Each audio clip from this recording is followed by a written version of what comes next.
Hey guys, it's your girl Boonie, and you're listening to episode 53 of the Boonie Breakdown podcast. The podcast where we sometimes cry, we always laugh, we might get a bit ratchet, but we're forever gonna break it down. This episode, my guest is Iyonna Woods, the owner of Fancy Free LLC, and we have a conversation about her being an entrepreneur, a wife, a mother, and how she does it all so well.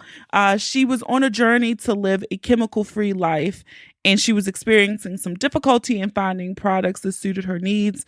And so what does she do? Like any amazing Black woman, she started her own company making her own products that eventually led her to walking away from her 9 to 5. And so this past weekend, she celebrated 1 year of being on her own, doing her entrepreneur or mompreneur life. It's kind of what I said. So stay tuned for the conversation with Iyonna. And also, guys, if you head over to thebooniebreakdown.com, you will see a blog post. Look at me. I've been doing so good with it. So good with it. But we are now in April. We're in Q2 of 2018. And so now is the time to do a check-in on some of your goals that you set for 2018. And so my blog post, it's just kind of a check-in, especially after last week's episode where one of the listeners, Brenda, wrote in asking about how dating was going, etc., etc. And so since I've done this before on the blog and I've mentioned my 2018 goals on a past episode of the podcast, I just did a blog update to update you on stuff with health and wellness and dating, the Boonie Breakdown, money goals, travel goals, etc. So head on over to thebooniebreakdown.com to check out that post. And, in the comments, feel free to let me know how you're progressing on 2018. We know a few weeks ago I said accountability partners was my pick of the week. And so we can do that together. You hold me accountable and I'll do my best to hold you guys accountable. So head on over there and leave a note in the comments on how you're doing on your goals year. And now it's time for Boonie's pick of the week. I really, really, really am going to work on getting a little jingle. The ever-growing to-do list. That would be really cute, right? So I'm going to work on that. But my pick of the week this week is Grownish. The season is over. I'm not going to do any spoilers, but I really, really love how they did the show. And I know at first a lot of people were comparing it to A Different World and they didn't really like it. And it wasn't at a HBCU. They're at like a state, PWI. And I like it. It has a little diverse group of friends. What's her name? Yara Shahidi. She's really good on the show. And I even like, the only thing I don't like is I don't like how they made Charlie from Blackish like even weirder and goofier. Like he just seems really odd on this show, but somehow it works on Blackish. But I don't really enjoy his character on Grownish. They really could write him out actually on Grownish and keep him over on Blackish. But I liked Grownish so much that I've actually been cheating on Blackish a little bit because I'm so behind on Blackish because I've been watching Grownish. So if you have not checked it out, it's really cute. Some of the little boys on there that are Yara's love interest, they're really, really cute. So the season just wrapped up. I think it was like 12 episodes. So if you have not watched it, you should definitely go check that out. Oh, yeah. And it's on Freeform, which is like the old ABC Family. So I think that was my whole thing because I was looking for ABC Family. I didn't even know they had like rebranded into a new channel. But yeah, someone else was like, oh, I don't even know what channel it comes on. So it's Freeform. So go check it out. All right. And before we get into this week's episode, some housekeeping. You guys really, really should thank Sheikah for this because I've been yelling at y'all for a year now, not yelling, but I've been asking for reviews, particularly in Apple Podcasts app. And Sheikah was like, oh my God, I meant to do it. Like I've been going to do it. And so she goes to do it and she sends me a screenshot at like 6 a.m. like, look, I'm trying to, and it's not going through. Like, how do I do this? And so I'm like, I ran into that issue too. I don't even remember how I fixed it. But because she did not give up, we realized, and I had gotten this message from some of you before, like I tried to submit a review and it never went through.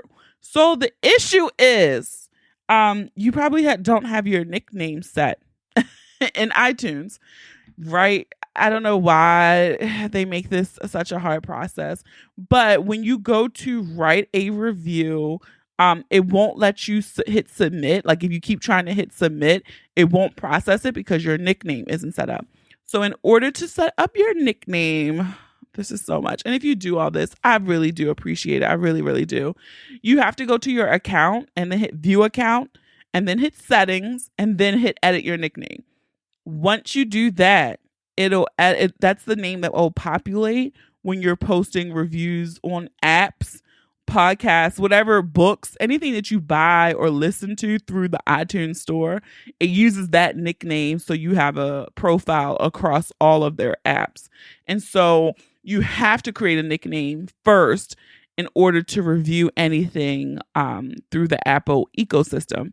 So yes, once you do this one time, you'll never have to do it again. So once you do that, then open your Apple Podcast app. If you subscribe to the podcast already, you'll have to type in the Boonie Breakdown. Once you click on it, then you'll scroll down where you see the ratings and reviews, and it's the option for you to write review. You hit those 5 stars, type in what you want to say, and then when you hit submit, it should go through. So again, if you take all of those steps to leave your girl a 5-star review, I am so appreciative of it. And again, you have to thank Sheikah for, helping me figure out what the issue was, because I had totally forgot I had to do that myself a gazillion years ago. And as always, you guys know you want to follow us on Instagram, Facebook, The Boonie Breakdown. You can follow us on Twitter, Boonie Breakdown. And when you're sharing the episode, use the hashtag The Boonie Breakdown or hashtag PODIN, PODIN. And again, I said this last week, the newsletter with the code for pre-sale. I guess pre-sale, is that what I want to say? I don't know. But if you subscribe to my newsletter, you will get first dibs on the limited amount of tickets for the Boonie Breakdown Live happening on June 23rd, 2018 in Baltimore, Maryland. So that email will be dropping this week. So go head over to thebooniebreakdown.com and subscribe to the newsletter. You can literally do it on any single page on the website. So that's it for me. Let's get ready to break it down.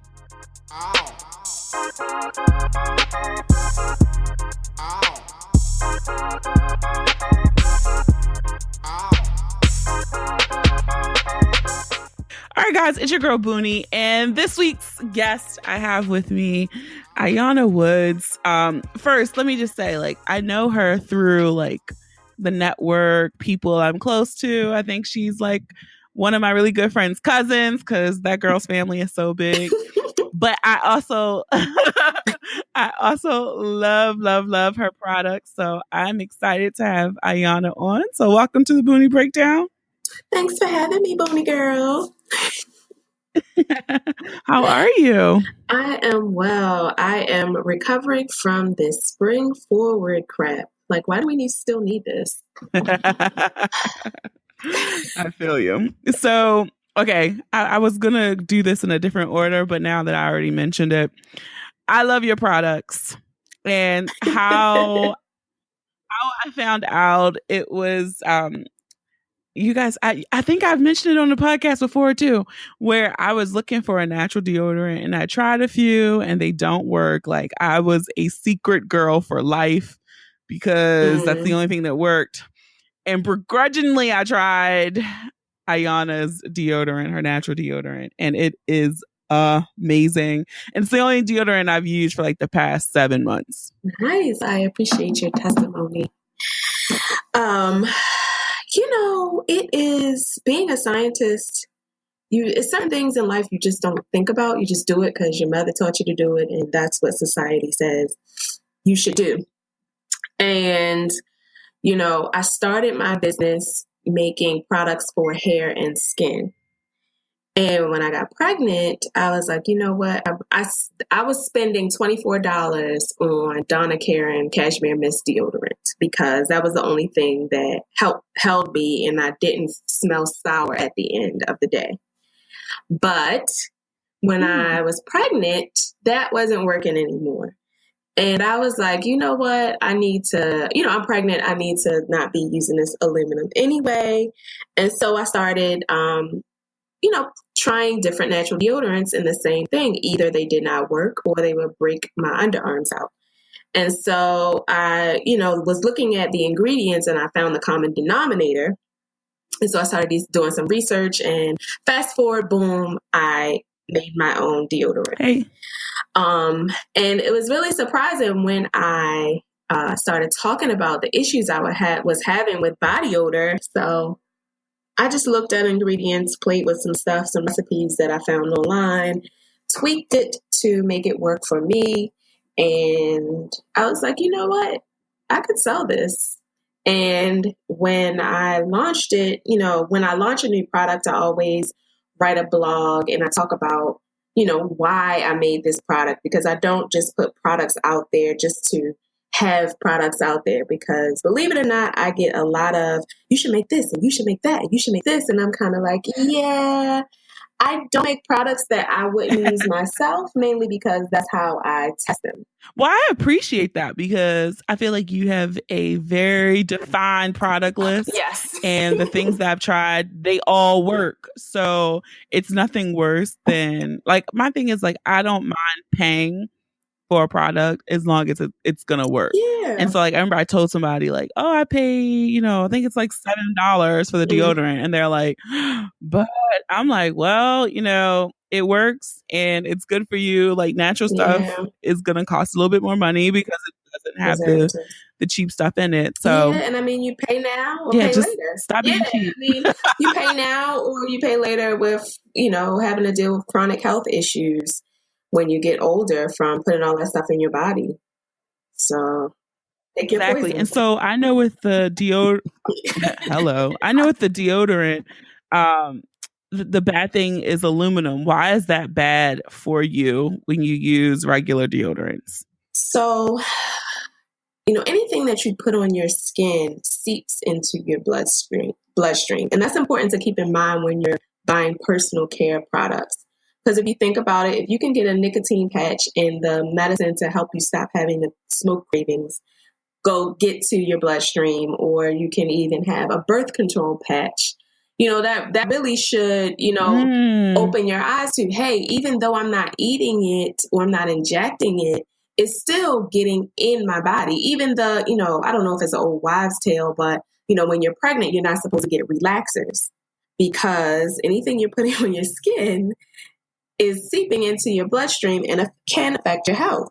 So aluminum, the whole concept of aluminum is antiperspirant. And, I don't know if you traveled abroad, but when you travel abroad, you notice that you smell a lot more body odor. Yeah. And that's because they don't believe in antiperspirant, because your body is supposed to sweat. And so aluminum kind of blocks the pores and blocks you from sweating. And it seeps into your skin, and you have lymph nodes right under your arms. And so that aluminum mimics a hormone that perpetuates cell growth. Okay, now y'all see Iyonna is breaking it all the way down for you guys right now. I did not even know this, so I'm learning so much right now. And we know that cancer is accelerated cell growth without the cells dying. And so on top of you holding toxins in, which is really what causes the body odor, toxins being held in, and then the bacteria that, would break those toxins down are all stuck there. And so it smells really bad. So it's like, you need more deodorant because you smell bad, and you smell bad because you have those toxins because you've been using the deodorant. And so I've noticed, as someone who has, felt like I've struggled with body odor since puberty, I've noticed that some days, now that I've been aluminum free for 2 years, some days I don't even wear deodorant, and I don't smell bad at the end of the day. I was just gonna say that, like, I'm not that far yet, but like, I think like it was like a lazy, let's say, like, because I work from home on Fridays. So I didn't shower like Friday. Yeah. And I didn't. It was like late on Saturday evening. I was about to go out, like, oh, let me get my life together. And I like lifted my arm, like, oh my God, it doesn't even smell terrible. Like, normally with that secret, I would have had to have showered, because my arms would have reminded me. Yeah. And it's kind of like the type of, and then the other thing that I noticed, the type of person who is like, you know what, I can't use I can't use antiperspirant anymore. It's also paying more attention to what they're eating. So they're eating whole foods, not all the way always organic, but stuff from the produce section and stuff from the meat section, not a lot of processed foods. And your diet has an effect on your body odor as well. But document after document after document after study has shown that aluminum is directly related to breast cancer, and they're still allowed to sell it to us. And so, it made me pay attention. Yeah. And it's like when you start digging into the things that they're allowed to put in I'm not even going to start talking about food really, but the things that it's crazy. But in the United States, but a lot of things that, manufacturers are able to legally put in our personal care products, lotions, shampoos, soaps, hairstyling aids, stuff that they put in nail polish, like all of that stuff. Oh God, I don't even want to know. There's so many carcinogens that, are allowed in those things that we use every day, that we breathe in, that we put on our skin. And so it just made me a lot more conscious of what I'm doing. And when I'm taking care of my personal hygiene and my son, and, it's like, whoa, it's a big eye opener. Now, everything, if apple cider vinegar can't fix it, then, I don't want it. So that's how I got started with the deodorants. Really just something that I needed for myself. Really all my products. Personal. Yeah, all my products were like that. So, Well, I want to go back. So you started making your products to, satisfy your own personal need. Yep. And then you started selling them. Yes. So how did you, I know you have a background in the healthcare and medical industry. How did you parlay that into turning this into a business? It started from me being an introvert scientist, and I really did not want to talk to people extensively about my hair. Even though I do have a background in cosmetology, which is how I knew, and I styled natural hair for a while, like from college all the way until my second year of grad school. So up until 2006, I was styling natural hair in a salon. So I knew what I wanted for my hair, but I couldn't find it in the store. And so, I went to a couple of natural hair shows, and I'm like, everybody has their products out, and I'm like, nope, that's too waxy. No, that don't smell good. No, that's too oily. I'm like picking and choose. I found one that I really liked, but the smell was just too pungent.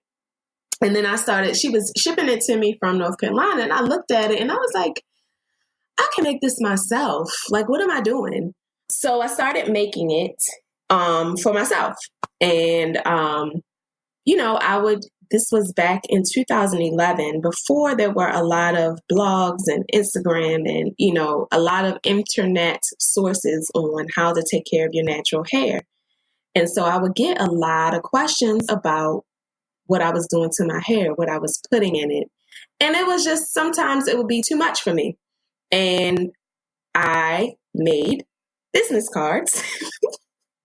Not trying to start a business, but I'm just like, look, if someone asks me more than 3 questions about my hair, I will give them a business card and they can schedule a consultation, and now they can pay. Look at that. And they can pay me. My time costs money. They can pay me $20 to spend an hour with them to come up with a plan for how they were going to manage and take care of their natural hair. And I did not want to style hair because working in the salon, it can rub you. It depends on the salon environment, but I would say this: Black women are very interesting when it comes to their hair.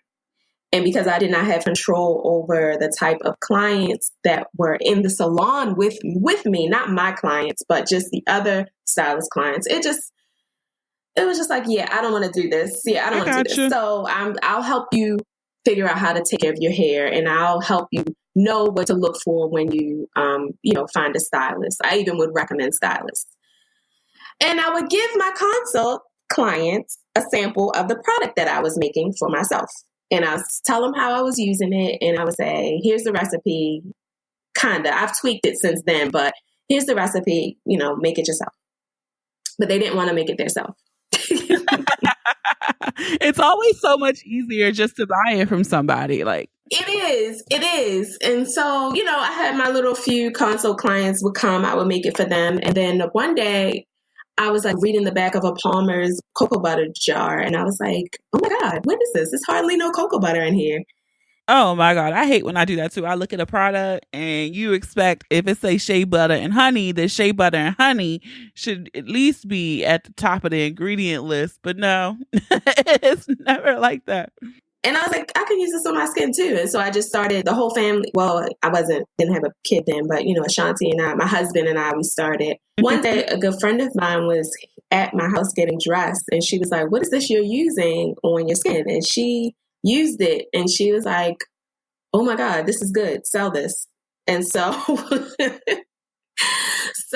I put some samples out there. I started an Etsy page and it, the rest is history, I guess I can say. The rest is history. It was very happenstance. It wasn't like I was sitting in my, thinking chair, like I need to start a business, but I don't know what I want to do. It just kind of grew out of nowhere. And so the first year I did okay. And the second year I grew 500% from the first year. Woo! Yeah. And so at the time, my second year in business, I was pregnant. I was training my staff and testing and doing all of this thing for this huge computer software changeover at work. And I was like, well, if growing a business. That's what I was saying. Like, if I grew this much with all of that going on, what could happen if I focus all of my attention on just growing my business? And when I had my son, I went back to work half-time, but I just wasn't in it. Having a kid and puts a lot of things into perspective. And so one of the things as a business owner, I do a lot of personal development. And so that means I read and listen to things that have information that I don't necessarily know. And I listened to Susie Orman's The Money Class. And, it was a lot of information in there. But one of the things I took away from it was how I could quit my job. So we did all the numbers. We had we paid down a lot of our debt and cut a lot of our expenses out before I had my son, because I knew I was coming back to half of a paycheck. And so once I read a book, I was like, oh, I can quit my job. And so I talked to my husband about it and I quit.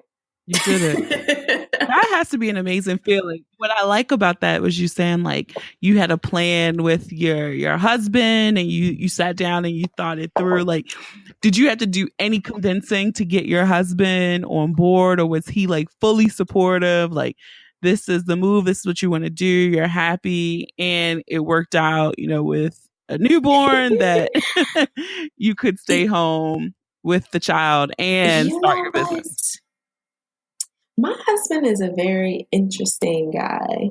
He is like the most hippie, superficial person I've ever met in my life.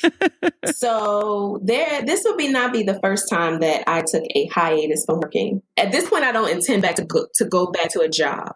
Okay. But early in our marriage, I took 6 weeks off. And then another, within almost a 1 year period, I took 6 to 8 week periods off of work. And he's the type of person that's like, listen, we'll make it work. We've had a lot of money and we've had times when we was real poor, but I'd rather be poor and you be happy, because you're a better wife when you're happy than, you force you to go to work and you're not happy there anymore. And so he just wanted to be happy, and he saw the numbers and he saw, he sees how people really love the product and how we're growing. And And he's just supportive. He's a really great guy like that. And so he's always been supportive.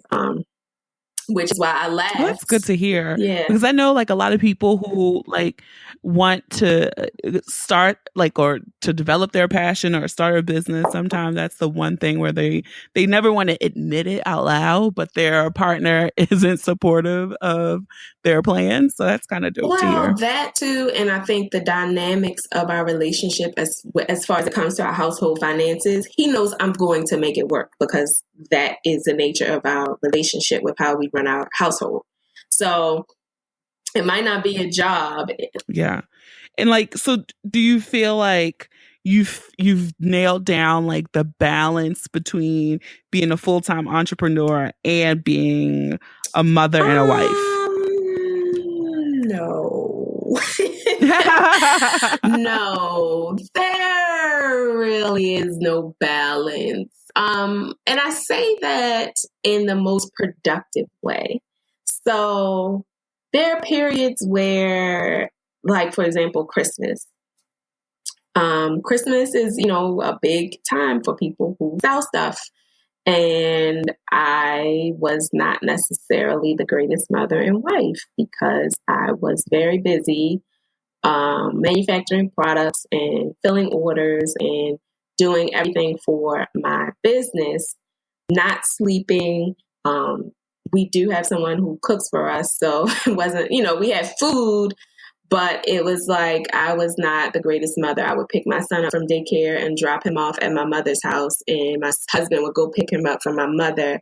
I would, get a kiss at nighttime before bed, but really, I had, a 2-week period where I just couldn't, that was Christmas. And when I was working on my business plan, I couldn't be, there was no balance. I had to focus on that.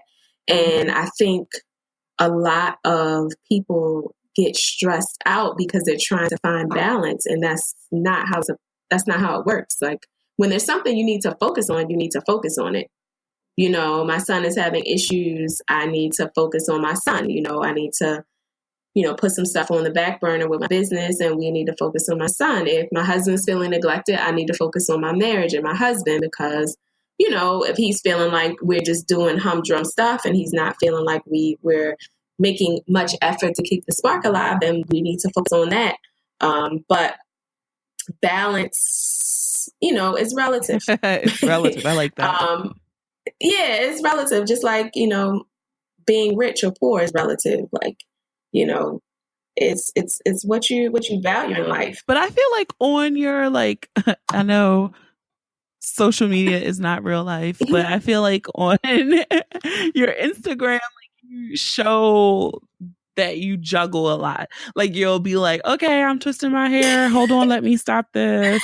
I gotta put the baby down. Or I was mixing up a batch of shea butter, but I gotta take this baby to school. It's like I'm juggling a lot, but I don't try to say, oh, I need to balance. Like I do the best that I can. And there are times when I need to shift to focus on one thing a little bit more. I don't beat myself up because I've shifted. I just needed to do what I needed to do. I do a lot of scheduling. I use my calendar, and after a certain time, I shut down. Like I work like from 8 to 4 when I leave to pick up my son from daycare. I'm working, and then when I bring him home, I focus on him when I can. If I have a big rush or I'm prepping for an event or something like that, then yeah, I might have to do some work when I get back home in the evening. But, for the most part, I try to schedule things out and focus when I am working so that I don't feel like I didn't do everything I needed to do for the day and I have to work all night. Like, that's not cool. Yeah, that's not cool. And so I'm glad that you mentioned, the balance is relative and just how you take a checks and balance of what's happening in your life versus what's happening with your business. And you just adjust it accordingly. So it's no formula you figured out. It's just you do it as it goes along. I don't like for people to think, oh, how does she do it all? Like, how do you find balance? Like, I don't look for balance. I just make, I try to manage myself so that I make the best use of my time during the day when I can focus, when my husband's not here, when my son's not here. When I say here, I mean home, because I work from home. But I don't look for balance, because that is where, people are constantly searching, and that's when they drive themselves crazy. But I did, I invested in Darren Hardy, who's a huge guy in personal development. I invested in his insane productivity that gives you basically things to do so that you can be as productive as possible in a small amount of time. What was the name again? You said Darren Hardy? Yeah. I'm not familiar with him.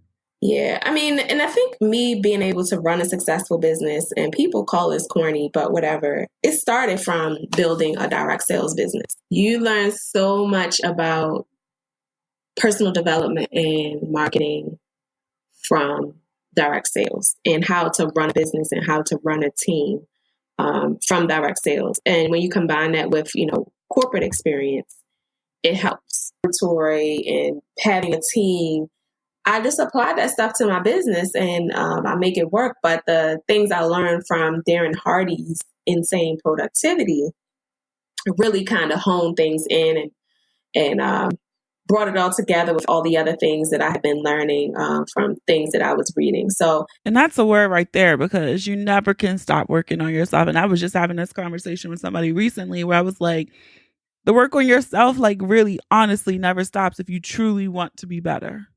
I do a lot of work on myself so that I am not a crazy person. I mean, well, I'm crazy, but I'm crazy, but like, I'm not as... Well, everybody has crazy. Like, we all are crazy. So you are not alone there. Okay. I do a lot of work on myself to like kind of reel the crazy in when I feel it peeking out, So, I mean. Well, here's so funny. I'm going to digress a bit, but I had like a crazy moment today. I felt like it. And for me, like, sometimes crazy is being vulnerable. Like, I don't like to be vulnerable. And so I had one of these crazy moments with somebody today. And so I'm like, shit, should I like circle back? But oh, well, I don't know. You have to own it. And, it's like my therapist, because, I gotta keep my crazy in check with my emotions and all that other stuff and my personal life. But, it's okay to feel how you feel and acknowledge those feelings, but you don't have to own it and like let that be like ruin your whole day. Like, okay, that hurt my feelings. I'm gonna be sad for 5 minutes. Then I'm going to go tell that person that they hurt my feelings and this is why. And then I'm going to be over with it, be done with it, because I said what I said, and I can move on my day. I'm not going to let those emotions ruin my whole day. Oh my God, girl. That is like my whole mantra. Like, what I do is when I'm upset or I'm angry about something, I give myself a time limit. Like, all right, you can be angry about this for 30 minutes, but then you got to move the fuck on, because the rest of your day is going to happen, right? And so I try not to let myself dwell in whatever the feeling is, but you should acknowledge the feeling, because emotions are real, and you shouldn't always be like, oh, I'm going to try to play it cute. Just feel it, give yourself a time, and move the fuck on. And so, it takes a lot to, get to the point where you can do that. And it takes a lot of work on yourself to be a entrepreneur, a non-emotional decision-making entrepreneur, because this life is really an emotional roller coaster. Like, so if you had to describe entrepreneur life using just 3 words, what 3 words would you use? Crazy, fun, and fulfilling. Got it. Fulfilling. I don't know. It's funny because it's like, I don't consider myself an entrepreneur, but this whole podcast thing, right? It's a lot of work. It's a lot of work. And I tell people, like, blogging is way easier than this shit here. So I've definitely invested in this way more than I thought I would. So I kind of understand like the thought process of like, you have to push this out, you have to market this content, it's constantly this cycle that you have to do. And the more the demand increases, the more work you got to do. Yeah, and you have to realize what is your capacity in making this right and making this work, and what you don't have to do. You know, what you can pay somebody to do. Because if you try to do everything, you'll really be crazy. You'll be so crazy. And I think too, like sometimes I feel like not all entrepreneurs, but like some people, when they're starting out, they're afraid to kind of throw the money at it.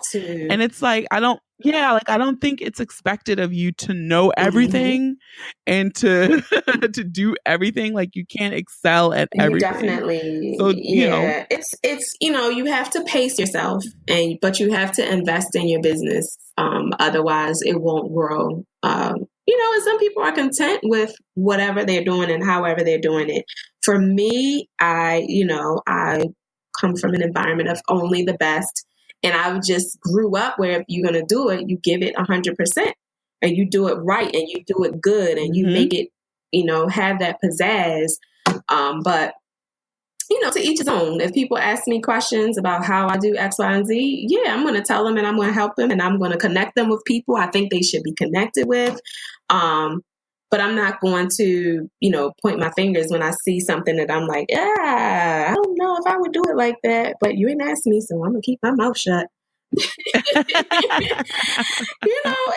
And that's how it is sometimes. Like people are like, yeah, I'm gonna keep my mouth shut. Yes, because people your business or whatever you're doing, that's your baby. And some people just aren't receptive to constructive criticism. They think everybody's hating on them and they're not. But everybody is not. I think I learned to accept criticism from being in performing arts. And if you played a sport or you were in performing arts, you're used to somebody saying, "Do it again, that was shit." And you just like, okay, what about it was shit? Okay, all right, do it. Okay, and you just don't take it personal. You just move on. But everybody wasn't brought up that way. So, even like just acknowledging the simple progress that you have. Like even today, even though I'm on like episode 50 something of the podcast, like I went back and listened to episode 5 or 4 and I was like, oh my God, this shit sounds fucking terrible. Like, and so to see even like the growth from then to now, because I was playing it's like, we never go back and acknowledge our own growth. And I was sitting here listening to this other podcast playing the stupid comparison game. Like, oh my God, this sounds so good. Like, oh my God, I wish I had an editor. Oh my God, I wish I had somebody to do this. And I was like, bitch, go back and look where you came from. And like, I was like, it's grown so much. Like, you'll get there. Calm down. Yeah, you will. And I'm just like, we always laugh at like my old product pictures and my old labels and just like, oh my God, this was trash. Exactly. It was like, well, why were people listening to this at the time? Like it was probably only like 50 people, but like why were you 50 people listening to it? Because it was so bad. But I'm glad you did, and I'm glad you stuck around because we've gotten so much better. Good. So much better. I mean, that's life and that's business or anything. Yeah, I just don't think people do those self checks with themselves. We just play this like comparison game because I see this person on Instagram doing this and I see them doing that, but you don't know where they started either. So you don't know. And I'm guilty of it too. And most of my emotional days are me like, I don't know why, when I have time, but me scrolling and like, damn, that looks good. Why can't I get my stuff to look like that? Damn, they there. How come I can't? And I'm just like, honey, your journey is your journey. Your path is your path. You are doing fine. I love it. And so I don't think I was like, I don't think I've said that we've said the name of your company yet. So can you tell people the name of your company and where they can find you on the internet and where they can find you on social media? Oh my God. My CEO coach was just getting on me about that too. Like she was like, drop your name, fancy free, like, and just be obnoxious with it. Fancy free and fancy free. So I am fancy free. I am fancy free because I ain't got no job. But my business is Fancy Free Hair and Skin. You can find me on the interwebs at fancyfreehairandskin.com. I am Fancy Free Hair and Skin on Facebook and Instagram as well. I do have a Twitter. It's Fancy Free Hair because you can't have Fancy Free Hair and Skin. It's too many characters. So I'm just Fancy Free Hair on Twitter. And yeah. All right. And so one last thing before we wrap up. So I do this segment on the podcast called The Breakdown. And I just say one word and you just respond back with the first thing that comes to mind. Okay. Yeah, they're not bad. People get scared like, oh my God. Okay. The first one is motherhood. I was about to say trash, but I think it's not trash. I think I just love to say trash to anything you say. So motherhood is beautiful. I was gonna say, if you really kept the trash answer, I was gonna say, oh my God, somebody who's like on the fence about kids, that is the most honest thing I've heard. No. Okay. She said beautiful though. A beautiful trash, a beautiful mess. That's what it is. Time. The next one, time management. Manage myself. This is funny. On the run too.